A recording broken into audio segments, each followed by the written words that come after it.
Congratulations, Carl. Our final honoree for this year, and again, the induction to take place in October, originally started with the Jets out of the University of Miami and, of course, made a name for himself there where he was really good. Defensive Rookie of the Year, made a Pro Bowl. Saints, they made a really smart move as they wanted to try to match up a great offense with a better defense. And it all started with his acquisition, and that's a fact. Because when he came on board, he became the signal caller, the captain, and, of course, just an outstanding player for this team. By 2009, they were a turnover machine. When you're able to turn opponents over nearly 40 times in a season, you're going to win. It's that simple, and that's what they were able to do. He played an incredibly large role in that, and obviously he was valued immeasurably by Coach Payton, by his coaches at the time, and everyone that set foot in that building. And he stayed here and made a significant impact, for another 4 years after that via the Super Bowl championship. He was very active in the community here while he was here, and I know he's really happy to be back in the community. And when I talked to him about this, he was every bit as excited about the honor as Carl was. And then in addition to that, one of the things I do is I said, listen, I've got a Saints Hall of Fame shirt for you as you become a member of the elite fraternity. So if you want to wear that to the press conference, you can do so. He's wearing it. Now here's the other part of that. I have to try to guesstimate what sizes these guys are, right? So I'm thinking Vilma played at 220 or so. He's out of football for 3 years, probably 240, 250. So I'm double X, triple X. So then I talk to him, he says, hey man, I'm an XL. I'm like, man, that's my size.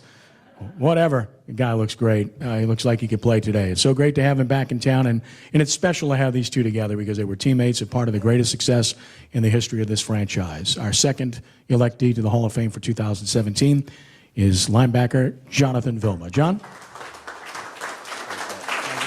Thank you.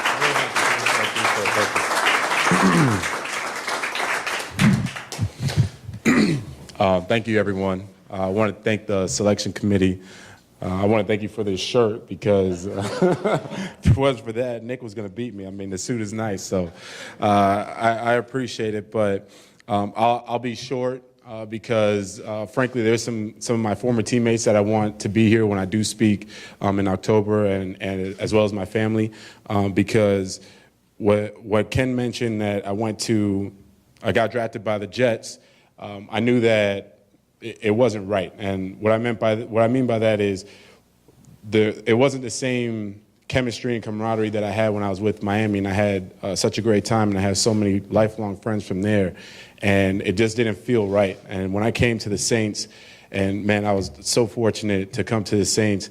We were talking about it just 2 nights ago that I felt the same camaraderie, the same feelings that I had with Miami as I had with the Saints for those 6 years, and it was such a great run, and I've been so fortunate and so blessed to have been around guys who are now my friends, not just my former teammates, they're my friends, and it just doesn't come around often. I was very blessed to have played for so long with such great memories, and as I said, I want to have some of my teammates here and my family here to expound on that down the road. But I want to thank you guys again. I really appreciate it. That was probably like the first time, Mike, when you called me that, I was really speechless. I always have speeches. I was a captain. I got to talk, That was probably the first time I was speechless. So very humbled and very honored. Thank you very much.